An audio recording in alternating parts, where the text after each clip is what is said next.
Donc ici, dans la vidéo, on va faire l'opération 10 de la base d'aluminium du projet en usinage conventionnel. Donc dans la gamme, c'est spécifique qu'on vient travailler sur une fraiseuse.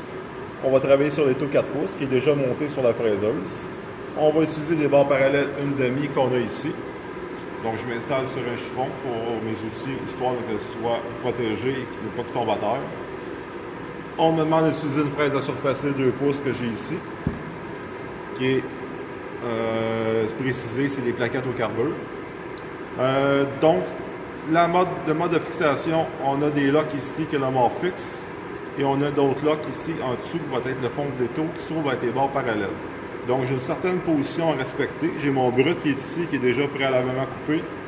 Donc, ce que ça signifie, c'est que dans le sens de ma pièce, à l'aide de la dimension qui est ici, qui est la référence, va m'indiquer dans quel sens positionner la pièce. Donc, ce que je vois, c'est ainsi, je viens placer ma pièce sur le lock du mort fixe ici, et la pièce va être déposée sur les parallèles dans le fond de l'étau.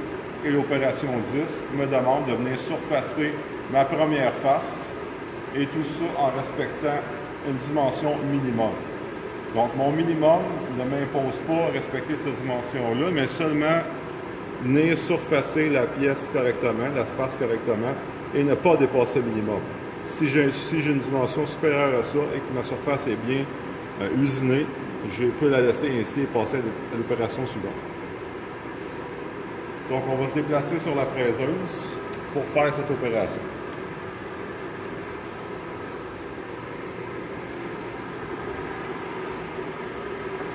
Donc, pour les besoins du vidéo, sur mon chiffon, j'ai déplacé les outils que j'ai besoin. Donc, je vais venir positionner dans l'étau mes parallèles. Je vais utiliser la clé pour fermer l'étau, pour resserrer mes mâchoires, histoire de bien serrer ma pièce. Donc, je vais venir insérer ma pièce. Je respecte mes locks comme j'ai parlé, donc la face sur la mâchoire fixe. Ma référence de 3 pouces et quart, c'est une pièce rectangulaire, et je peux venir serrer mon étau. Donc, je fais un serrage de mon étau. Je peux utiliser le marteau mou, histoire de bien appuyer la face sur les mâchoires, sur la mâchoire fixe et surtout sur mes parallèles. Donc, ma pièce est bien serrée. Donc, je vais remettre sur l'établi les outils que je n'ai plus besoin. La fraise à surfacer 2 pouces que je viens assembler dans la broche. Celle-ci, je vais enlever le chiffon.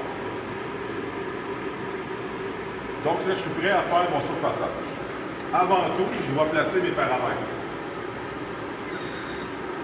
Dans notre cas, je vais faire une avance manuelle, mais j'ai besoin quand même de régler mon RPM. Donc, la formule 4VC sur D, le VC dans ce cas-ci, c'est l'aluminium, c'est une valeur de 250. Donc, 4 fois 250, 1000, fois 3 parce qu'on est du carbure, donc 3000, divisé par le diamètre de l'outil, c'est un diamètre 2 pouces qui est inscrit dans la gamme. Donc, 3000 divisé par 2, ça veut dire que j'ai un RPM de 1500. Sur la machine est déjà positionnée en mode B, donc je suis dans les hautes vitesses, ce qui veut dire que je peux venir placer mon digital ici à une valeur de 150. Ce qui veut dire que x10 m'a donné 1500.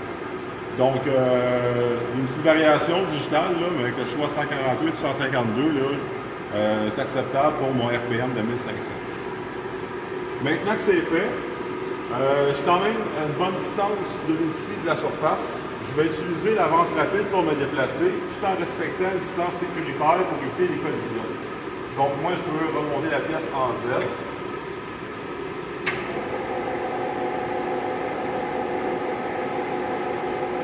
Donc, je vais remarquer que j'ai les portes ouvertes pour utiliser le déplacement rapide. C'est simplement pour m'approcher. L'outil ne tourne pas, je ne suis pas en mode usinage. Je vais me garder une distance sécuritaire, approximativement 1 pouce pour éviter des collisions. Je m'assure de remettre mon levier au point mort. En ce moment-là, je suis prêt à mettre la machine en rotation, l'outil en rotation, pour faire ma première passe. Donc, je vais fermer la garde de sécurité. Je m'assure qu'il soit bien fermé. Et à ce moment-là, je vais démarrer l'outil.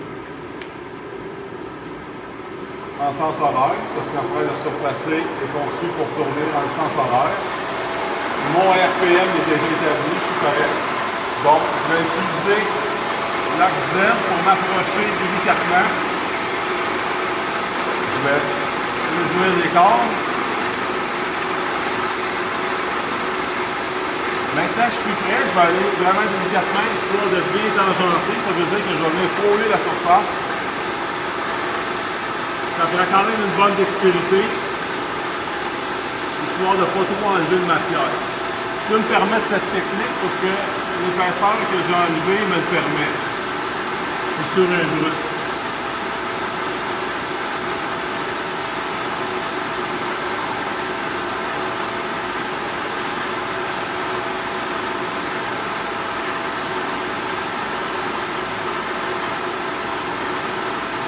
Je vais voir au reflet quand je vais toucher la matière, puis je vais voir aussi des petits copeaux là, qui vont faire comme des petits cotons de neige, si bien ça va durer.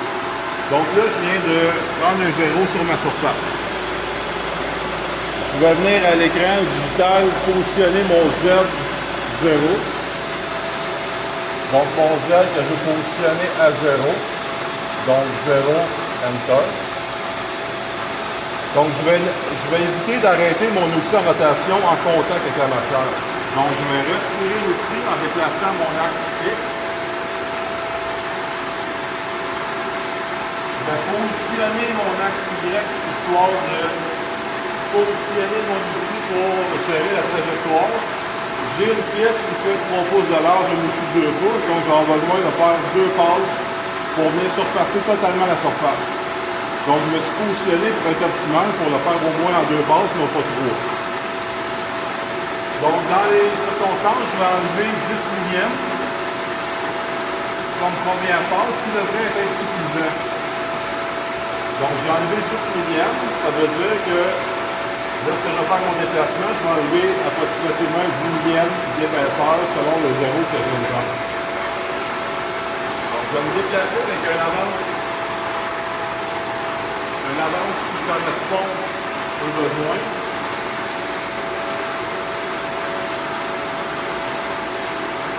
Je vais poursuivre mon avance jusqu'à ce que l'outil soit complètement sorti de la pièce.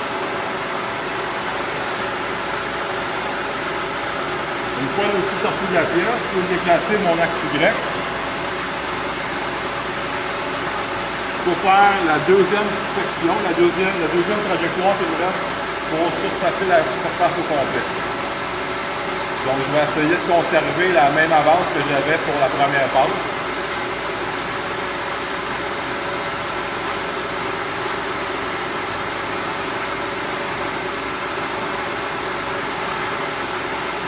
Encore une fois, jusqu'à ce que l'outil soit complètement traversé. Comme ça. Donc je peux arrêter ma rotation de l'outil avec le bouton rouge.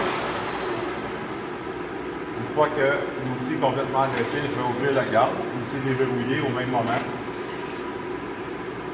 Je peux déplacer un peu plus la pièce pour avoir l'espace nécessaire pour venir mesurer avec mon calculus. Si on se souvient de la gamme, notre valeur était de 1 pouce 485 au minimum à respecter. Là, présentement, ce que je vois, c'est que j'ai plus de traces de brut. Tout est usiné. Et j'étais à 1 pouce 488. L'opération 10 est correcte.